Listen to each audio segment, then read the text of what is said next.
If you need to leave or something, yeah, we can work it out. I don't think a heterosexual man should eat any nut of any kind, especially a walnut, because walnuts look like testicles. And if you're a heterosexual man, stop playing. Pick a side. You either like nuts or you don't. If you were to call me, I would. That's how I started. It's a gentle thing. I'll let you know how my brain works. I've realized my age now more so in the last like 2 weeks than I have in 35 years of being alive. I work at Cabela's, which is in itself taxing. But it's this kid that I work with. His name is Blake. He's like 19, and he's a real piece of shit, honestly. It's really hard as a 35-year-old to talk to a 19-year-old in general. Like, we started our relationship off, it was like, oh yeah, go Bills. So it was like, yeah, all right, we can fuck with each other. But then, like, I got to know him, and it's like, I really hope I wasn't this way when I was 19. Like, I look back on myself, and I'm like, there's no way I was this piece of shit. But I might have been. I was pretty cocky at 19, honestly. Had just found my height, got a little bit of facial hair coming in at that time. You know, I was feeling real good. But this little fuck, he pisses me off on a regular basis because he just say dumb shit. And I feel like it's not dumb shit, it's just young shit. And like I said, once you get past a certain age, young shit sound real stupid to you.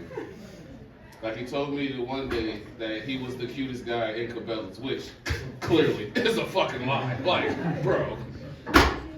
But we're going through it, and I'm like, yeah, bro, you're like, you know, you're the cutest white guy in Cabela's. You can have that one, whatever. I don't like to brag, niggas get upset. But he was like, no, look at me. I'm like, ugh. He looked like he weighed 130 pounds soaking wet with 2 bricks in his back pocket. Like, I feel like if I kicked him in his chest with all of my might, I could kill him. Like, you know how kids look now. Like, I tripped a kid the other day at the mall, and here's why. He was running through the store, just knocking into people and stuff. His parents didn't give a fuck. And he was just running through Hot Topic when I was trying to get an anime t-shirt, and he kept bumping into me. Initially, I thought he was doing it on purpose, but then I watched him, and he bumped into everybody. So I tripped him, but I tripped him so smooth. Like, I tripped him, and then I spent out of it, like it was just like, and I spent out, and then I came around the other side of the display, and it was like, oh my God, what happened to this baby? Oh no, he fell down, he shouldn't have probably been running. But I tripped him into a display, he hit his head on the wall, it was cool. It was nice to watch, honestly. And then me and my partner just left the store like, oh God, you know, you shouldn't run, I guess. I don't know. I'm in a really good relationship right now.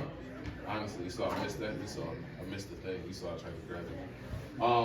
But I'm in a really good relationship right now. It's really positive. It's really healthy.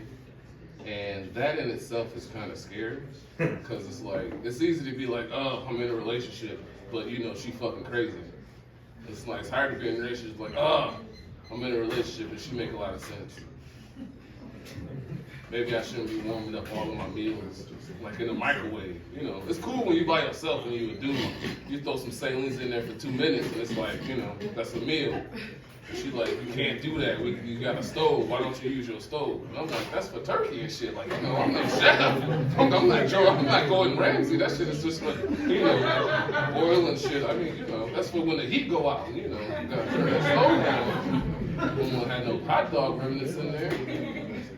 But no, like my girlfriend's been really on me about getting healthy and stuff, so I go to the doctors and stuff. And I went for a checkup. And it's the whole thing they ask when you go in there, oh, how many times do you do this or that, and you get to the drinking thing. And don't get me wrong, I know that I have a problem with alcohol. It tastes really good, and it makes everything go away, which is always nice. But to tell that to a doctor, especially like again a younger person than me, this little fucker standing there in front of me like, oh, how many drinks do you have in a week? I was like, I don't know how many days are in a week. You start there and you add 2 or 3 to that. And he's like, you think that might be a sign of a problem? Bro, I came in here to talk about my knee. I don't know what my liver got to do with this. You asking a lot of abrasive questions, and I don't even think this is it, Kyle. Then Kyle was telling me about my weight and stuff. I just quit smoking cigarettes, so I gained like 20 pounds. I wish they would have told us that when we was daring to be different. Like, if you smoke cigarettes, your jaw gonna be mad tight. Your tummy gonna be crazy tight. They didn't say that when they was talking about cigarettes. All they said was, oh, you get cancer and, you know, death. But on your way to the coffin, wouldn't it be nice to leave a dope-ass corpse? When I stopped smoking cigarettes, I looked at myself getting out the shower like 2 days ago, and I was like, who the fuck is this fat bitch? I was so mad at myself. I was all exposed, wrinkles in places that was never wrinkly before. I'm getting old, I guess, is the basis of this story. So don't age, guys. Stay young as long as possible. Get a clone. That's been my time. Give it up for the goat of Buffalo comedy, Jesse Wintermore. Is that your last name? Is it Wintermore?